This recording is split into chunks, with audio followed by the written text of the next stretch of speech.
Sammy Davis has a gorgeous home. I went out and visited him.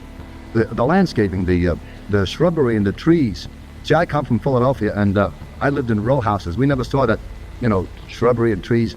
So if ever, the good Lord willing, I ever become a star and I move to California, I'm going to get a home with lots of trees, because I realize now that a house without a tree ain't fit for a dog. Did you know that the last surviving member of the Rat Pack, Joey Bishop, played a crucial role in shaping one of the most iconic entertainment groups in history, only to be erased from the spotlight? While Sinatra, Martin, and Davis became legends, Bishop's contributions were quietly buried. In this video, we uncover the shocking truth about how Hollywood turned its back on the man who helped define an era. Born Joseph Abraham Gottlieb on February 3, 1918, in the Bronx, he grew up in a struggling Jewish immigrant family that later moved to South Philadelphia. In a neighborhood rich with Italian and Jewish culture, Bishop developed his signature deadpan humor early on. School wasn't his strong suit, and by 18 he dropped out to help his family. But comedy was always in his blood, and he entered local contests, proving he had a unique talent. Bishop's first major break came in vaudeville, performing as part of the Bishop Trio, later renamed the Bishop Brothers. They played in rough clubs across Pennsylvania and New Jersey, honing their craft. The onset of World War II interrupted his career, and he enlisted in the U.S. Army in 1942. Even in service, he performed for troops, refining his act. By 1945, he returned to the comedy circuit as a solo act, and by the late 1940s, he was earning $1,000 a week performing at premier venues like the Greenwich Village Inn and the Latin Quarter in New York. Television was the next big opportunity, and in 1950, Bishop landed spots on The Ed Sullivan Show, gaining national attention. But his true breakthrough came in 1952, when Frank Sinatra caught his act and invited him to perform at Bill Miller's Riviera. From there, Bishop's career soared, performing at the Copacabana and becoming known as Sinatra's comic. While the Rat Pack's public image was one of camaraderie and fun, the truth behind the scenes was more complicated. Bishop's humor set him apart.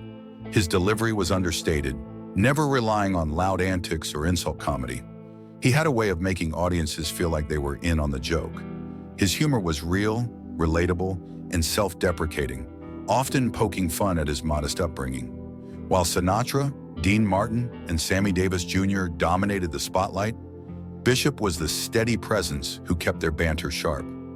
His nickname, the Frown Prince, came from his serious expression, but his wit was effortless.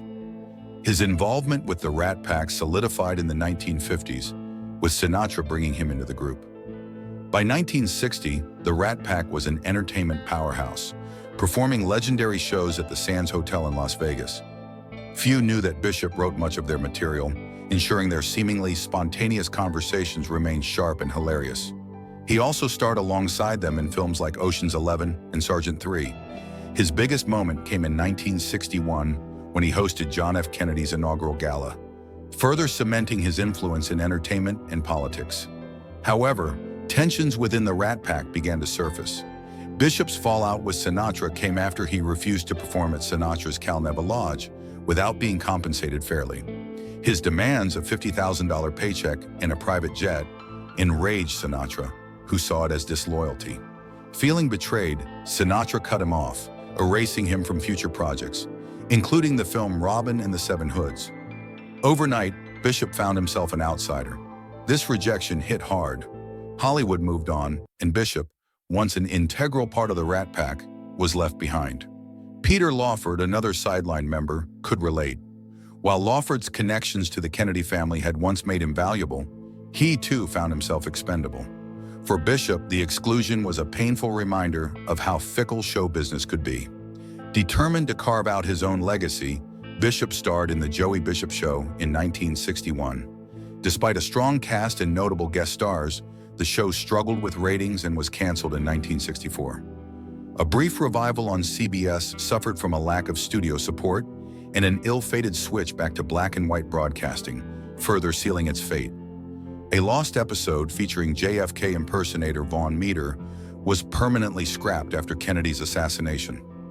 In 1967, Bishop made a bold move to challenge Johnny Carson, launching his own late-night talk show, with Regis Philbin as his sidekick. Despite high-profile guests, including former Rat Pack members, Carson's dominance in late night remained unshaken. In a desperate attempt to boost ratings, Bishop staged Philbin's dramatic on-air resignation, which generated headlines but failed to save the show. It was canceled in 1969. By the 1970s, comedy was evolving, with Richard Pryor and George Carlin pushing the boundaries of the genre.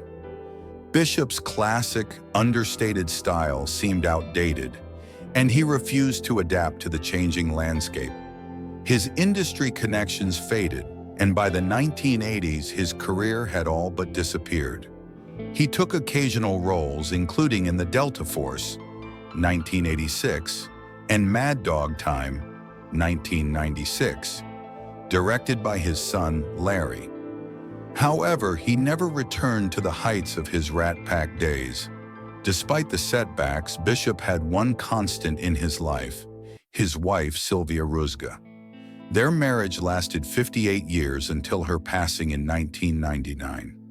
While their son followed him into Hollywood, their relationship remained distant.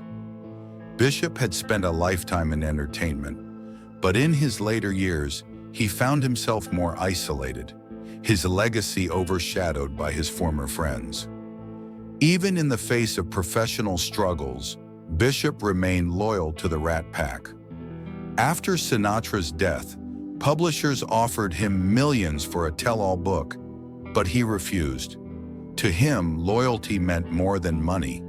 Though he had been pushed aside, he never sought revenge. By 2005, Bishop's health declined, and he passed away in 2007 at the age of 89, the last surviving member of the Rat Pack. His name may not have shined as brightly as Sinatra's or Martin's, but he had been an integral part of something legendary. Though Hollywood may have forgotten him, Joey Bishop knew he had played a vital role in shaping comedy history, and that was enough. If you enjoyed this deep dive into Joey Bishop's life, don't forget to check out our video on the Rat Pack's legacy. How do you think Bishop's contributions compare to his legendary counterparts? Let us know in the comments below.